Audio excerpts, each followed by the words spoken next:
نے کہا حضرت مجھے کیا ضرورت ہے، بچے اپنا کما رہے ہیں، کھا رہے ہیں، مزدوری کر لیتے ہیں اور تو کچھ ہے نہیں، لیکن اب وہ مجھے ٹکڑا وقت پہ یہاں بھیج دیتے ہیں، جی چاہتا ہے کھا لیتا ہوں، ورنہ مجھے کوئی کام نہیں، کیا کروں؟ حضرت نے فرمایا نہیں، تم کچھ کام شروع کر۔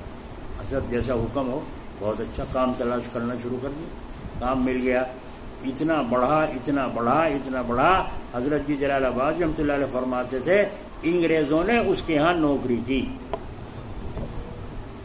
دیکھا آپ نے، انگریزوں نے ان کے ہاں، حضرت تھانوی نے کیوں کہا تم کچھ کام شروع کر دو؟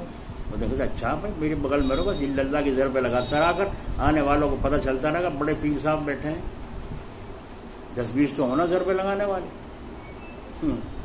ہم نے تو ان بزرگوں کی چال رنگ یہ دیکھے، اللہ ہمیں بھی ان بزرگوں کے راستے پر چلنے کی توفیق دے، وہ بزرگ جو رسول اللہ کی چال چلیں، اللہ اپنا فضل و کرم فرمائے۔ اس لیے بھائی کیا سمجھے مضمون یہ سمجھے، بغیر اطاعت کے صرف نماز روزہ اور اللہ اللہ کرنا نفع بخش نہیں ہوگا، ورنہ اگر تم نے عمل صحیح نہ کیا، نمازیں بھی دوسرے لوگ لے جائیں گے، تمہارے ذکر اللہ بھی دوسرے لوگ لے جائیں گے جن کے حقوق تمہارے ذمے تھے۔ بیوی بھی سینہ تان کے کھڑی ہو جائے گی، میرا مہر دے، دنیا میں نہیں دیا تھا، مہر دے، اب مہر کے پیسے ہیں نہیں، نیکیاں دو، سمجھ میں انسان۔ اسی لیے ہم نے اپنے بزرگوں کو دیکھا، زندگی میں ہر چیز کی وصیت، ہر چیز کا فارغ ہونا تاکہ قیامت کے دن حساب دینے میں آسانی ہو، اور پھر بھی یوں کہتے تھے اللہم حاسبنی حسابا یسیرا، اے اللہ میرا حساب آسان کر دیجیے، ہے نا، پہلے خود تو حساب صحیح کرو۔ اس لیے ان اکابرین کے ہاں یہ رنگ ہوتا تھا، تو اس لیے اللہ تعالیٰ کی طرف چلنا ہے اور اس دھیان کو جمانا ہے کہ میں اللہ تعالیٰ کو دیکھ رہا ہوں، میں اللہ تعالیٰ کو دیکھ رہا ہوں، آنکھیں بیچ کے دیکھ رہا ہوں، چشمے والے آنکھیں بیچ کے دیکھ رہے ہیں۔ مجھے دکھ ہو، بھاگے کہاں سے آتے اور پھر غور نہیں کر کے دے، کیا فائدہ ہو؟